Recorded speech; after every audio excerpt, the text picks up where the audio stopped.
morning. Welcome to my left ear. It's 10:45 in Los Angeles. I'm Carrie Freeman. This is video 71, and I think this is the first one of the new year. So this is a left-leaning YouTube channel politically. I do some psychic commentary, predictions, and a few other things because I do healing work also. And I like to call myself in real life a change agent, because people come to me and I help them solve problems and I help them change. And I do that through hypnotherapy, which I've been doing for 20 years, and psychic coaching. And there's information in my email beneath if you want to contact me and ask me questions. And I have sheets I can email people with pricing and stuff like that. So welcome. This is for entertainment purposes only. And I have this fantastic cup of coffee. So instead of saying Happy New Year, I want to say to you, you people who subscribe and who write me these great letters, give me some advice, even advice about Petey, which, you know, I write down. This is what I want to wish you. And anybody that's new on board, if you hit like, if you subscribe, it's a gift to me. But you have to like it, right? So this is what I wish you. Safety. Safety. Right now, it's one of the best things I can wish anyone. I wish you excellent health and restoration. I wish you stability. And I wish you inspiration, right? Because life is good when there's a little inspiration, a little something to hope for and work for. And my left ear, and I will explain this to anybody new, is I get information from this side. And I quickly identified it as my left ear, therefore the YouTube channel, which is a little over a year old. Better days ahead. Better days ahead. And the ear keeps telling me that. So better days ahead. Now, in terms of the Christmas holiday, I baked and I cooked and I ate. I baked and I cooked and I ate. And then I ate and I baked and I cooked. It was nice, you know, and I even took naps and things like that. But I got gifts because I know some really great people. And so I'm wearing these gifts. So I got this t-shirt, which I was looking for. So this was manifestation. I was looking for a ballet top, long sleeve t-shirt, and she sent it to me in the mail and she didn't know. So that was good evidence. And then I got from my neighbor, Amanda, and by the way, it was Chrissy, my friend Chrissy gave me this, who is in Raleigh, North Carolina right now. And my neighbor, Amanda Wiss, who's a great actress, she's in Nightmare on Elm Street, Silverado, bunch of stuff. She gave me this choker. So I decided that, well, they go together. So I'm wearing a little Christmas thing, and I love the simplicity of it. So thank you, ladies. They do subscribe, they do watch this, so they'll see this. All right, now on to Merrick Garland, because as you know, last week, my YouTube was, you know, a little satirical, waiting for Godot, and I explained to everybody what Godot was, a play, and Godot never showed up. And then I did make it very clear, I'm making a little parody of Merrick Garland, like waiting for Garland instead of Godot. Well, I had, I'll just share with you my funny bone. I went, oh, he's making a speech today. I think that news came out Monday or Tuesday, I can't remember. He's gonna get up there and he's gonna talk about what the DOJ is doing. I'm like, well, that's interesting. So the joke is Merrick saw my YouTube and he had called a meeting, and he's making a speech today. So I'm getting this done before the speech, which is at 2:30 Eastern Standard Time. So here's the thing that I think a lot of people, you know, after I wrote this, you know, I did watch the pundits, And I was really surprised that all these people said the same thing. And these aren't psychics or anything. These are the MSNBC people, CNN. And I went, oh my God, we're all kind of in agreement. You know, I'm not that brilliant, but this is what I wrote for you. Garland will appear and he will offer a veiled message. Veiled message. And what I mean by that is that it won't have a lot of detail. But what my left ear tells me is that, first of all, there's some kind of stipulation, I don't know if it's a constitution or what, that if people get, I don't know, frustrated, riled up about the DOJ can legally get up and share some information. I wish I had better, detail on that, but I've read it over and over again. So this is an unusual, but he's perfectly capable of doing this. He's not stepping over any boundaries, is what I guess I'm trying to say. My left ear also has been picking up over and over, it's repetitive, that this is a man who's really scared about his family. And don't get me wrong, I've been frustrated also, but I also have this other level to it because we've seen Dr. Fauci has had the most horrendous death threats, and his family, and he's got grandchildren. And so Merrick Garland has never experienced anything like this. And I know that's part of him keeping everything on the down low. Now, 1 or 2 nights ago, I listened to Neil Katyal, who, if you watch MSNBC, he's a contributor all the time, almost every day, glasses. And he's done a lot of work with the Supreme Court. He's argued a lot of cases. He's very experienced. And he did this little bio or resume of Merrick Garland. And what I got from what Neil Katyal spoke is I got this, how meticulous he is. It's his whole life. He's been very meticulous.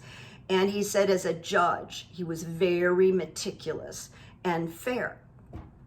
But he's about getting the job done. Do you know what I mean? When I say fair, I don't want you to think that, it's okay that he planted bombs. No, not that kind of fair. But he really looks. So the message is going to be veiled. People are going to probably be critical, but I think it's to calm people down. It's like, look, no one is out of my scope. But he won't be specific because it gives away the power of the DOJ. My advice is that this is very hopeful. It won't be satisfying necessarily, but it's hopeful. It's his way of saying, I'm aware of the criticism. I'm aware of the frustration. Calm down. I'm coming. The sheriff is coming. So that's really what I wanted to say, and I wanted to say it before he gives his speech. I don't know why, but when the coup happened that morning, and it was and then it was 187 minutes before anybody could get Donald Trump to make a phone call and kind of call it off, and that's a really long time. That's a really long time. All right. But here's something I haven't heard addressed. Now, if you've heard it addressed, let me know. The Secret Service, that like hovers over the presidency. Under normal circumstances, they would have whisked him off to his bunker. Why did that not happen? Were the Secret Service given a heads up? It's going to get very exciting. Don't move the president. He doesn't want you to move him. He's okay. And so they didn't move him. So he was either in the Oval Office or he was in the dining room where it happened. If you happen to see Hamilton, the song, The Room Where It Happened. The dining room where it happened. So I would like Secret Service members or the appropriate Secret Service person to be subpoenaed and asked, because they got a hold of Pence and they threw him into protective location. The president is the first person they do that with, but they didn't. And I just think there's a hole that needs to be investigated there. Now, you may or may not have heard that Sean Hannity from Fox News, who has a private plane and the whole 9 yards, he received a letter from the January 6th committee, the committee that Jamie Raskin and Adam Schiff and Liz Cheney, all these powerful people, inviting him to come and answer questions. So they didn't subpoena him. The first step was inviting him. Now, they wrote a really classy letter to him that has been read over and over on television, and shared some information about Sean. So they went out of their way in their letter, their invitation, please come talk to us. You know some stuff. They assured him, we're not going to be asking you about Fox News or your political views. These are only going to be questions about January 6th and the days leading up to and following. The questions will be very specific and very narrow in scope. So that's like really trying to make him feel comfortable. But they got a hold of the text from people from Fox News, Laura Ingraham and Sean, and he wrote these very, he's got it like Desi Arnaz used to say, Lucy, you need to explain. He needs to explain. He wrote, I'm concerned about the next 48 hours. Well, doesn't that signal he knew stuff? Somebody wrote, why? And he wrote, because Pence, congressman, will leave. Then he wrote, you can't lose the entire White House counsel office. Well, what did he know? If he thought the whole office might walk out, what did Sean know? Sean wrote to Kevin McCarthy, Trump should never mention the election again. And he admitted to McCarthy. Is it McCarthy? The one who's in big trouble, and that's not, well, Kevin McCarthy is in big trouble, but God, his former chief of staff, and I'm just, you know who I'm talking about. It's like he and Kevin McCarthy are like separated at birth, that's how I look at it. So Sean wrote, I didn't have a good call with the president. Now, what came up was that song, Everybody's Talking at Me, because all the MSNBC, CNN are just talking about the extraordinary hypocrisy and polar sides of Sean Hannity. There's this public side that promotes the propaganda and lies, and then there's this private side. And he's also presenting as the unnamed chief of staff for Donald Trump. And Donald, at some point, was calling him a lot at night, asking him for his opinion and favors. So he's this Fox Entertainment host. I'm not going to call him a journalist. I'm not going to call it news, but there it is, Fox Entertainment. And he's talking out of both sides of his mouth, as they say. So he's probably not going to be guilty, but he knew stuff. And we'll see what happens. Now, I think they're going to have to subpoena him. I don't think he's going to volunteer to come in, but they're kind of starting in this classy way, I want to say. At the same time that the committee in Georgia and the Southern District of New York and Tish James are getting closer to nailing indictments, the domestic terrorism is on the rise again. It kind of went underground, and then there's a resonance. So that's happening, but as Matthew Dowd pointed out a day ago, when I saw him on Deadline, White House, that there are cells across the country that are growing. They're radicalizing. They've got polarized people. They have channels of communication and even artillery. But this is the first time in history that this is happening with the support and facilitation of a president, a U.S. president. It's a whole different ballgame. It's not just domestic terrorism. The president and all the president's men, isn't that funny, are supporting it. And some women. So it's really a big deal. The question came up, is it too late? Is it too late to get democracy on board again? Is it too late to re-strengthen and to save the great experiment, which is democracy? I like the term, the great experiment. And my left ear said, no, it's not too late. It said, no, it's not too late. Now I'm going to sit down with the runes and I want to do some numerology, and I'm going to make that part of my next video. That'd be Friday or Saturday. But I did get that the world will lose Rupert Murdoch this year.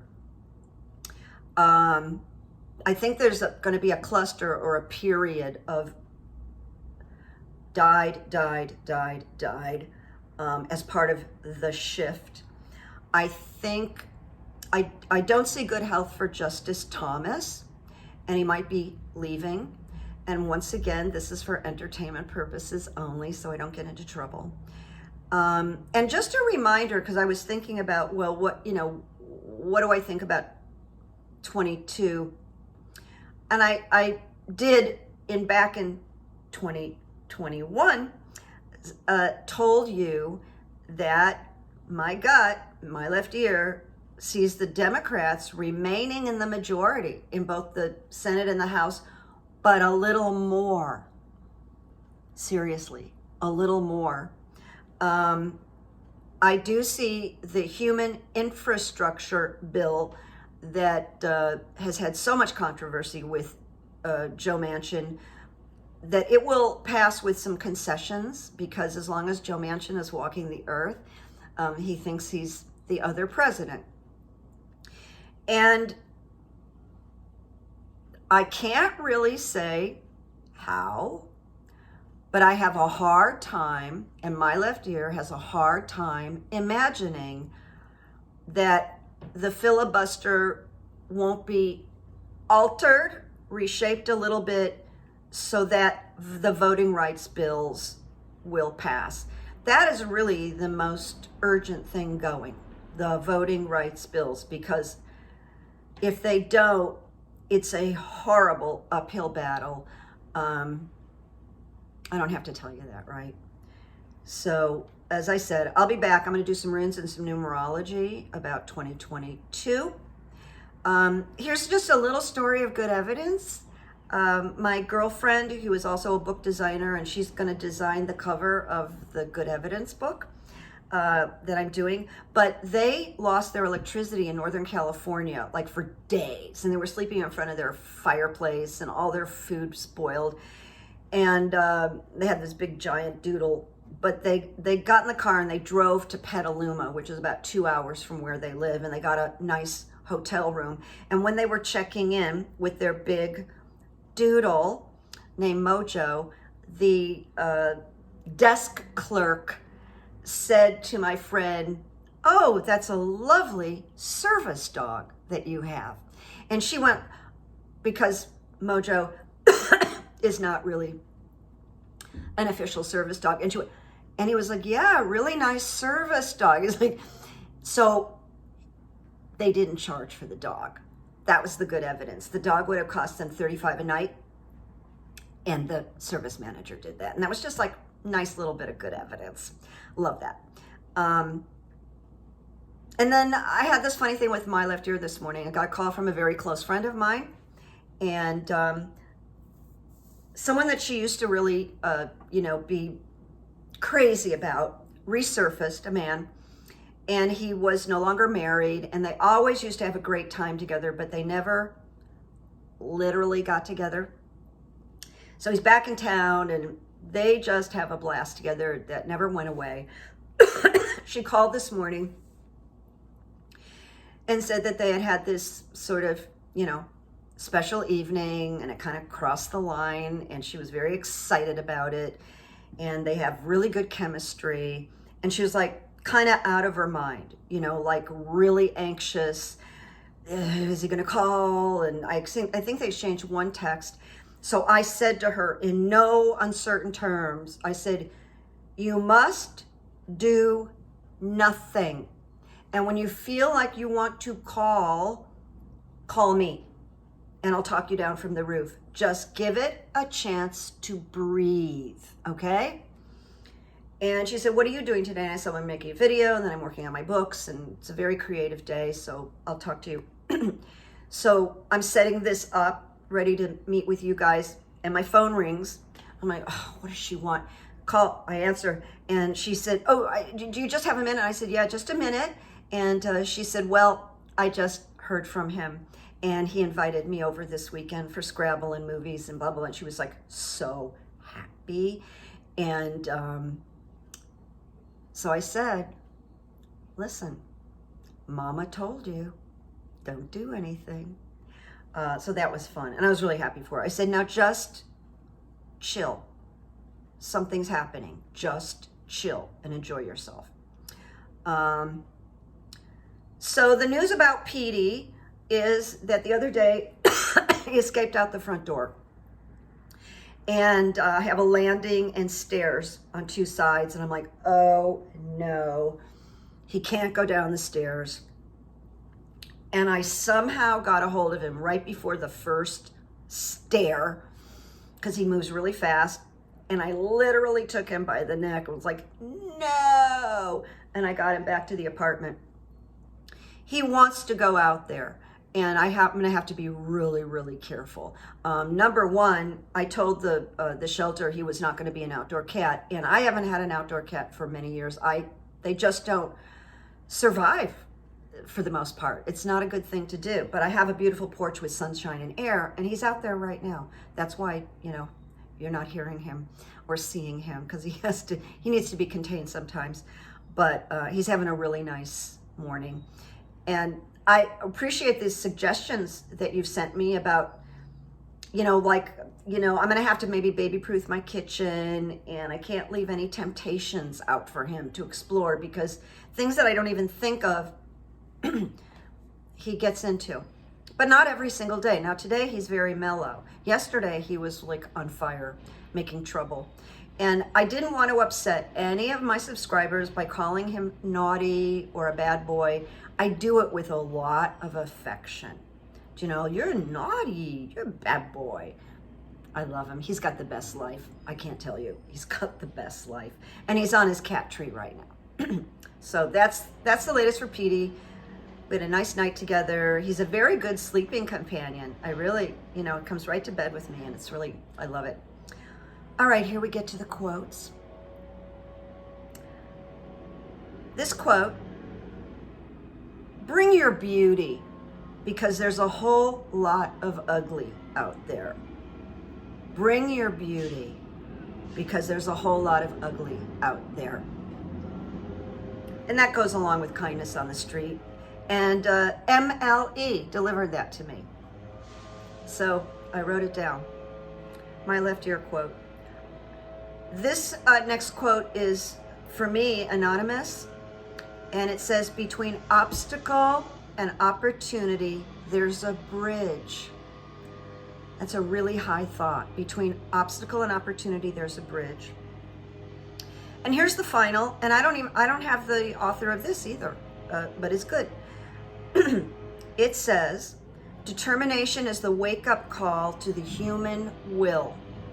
Victory is always possible for the person who refuses to stop fighting. All depends on how determined we are to be successful. And I just think that's very appropriate at this point in time. political history. So I will be back. We'll do a little more homework with the runes and numerology. So I'll see you in about 3 days. Make peace, make memories, and let's all watch Garland and keep your expectations at a minimum, okay? Good to see ya. Bye-bye. Bye-bye.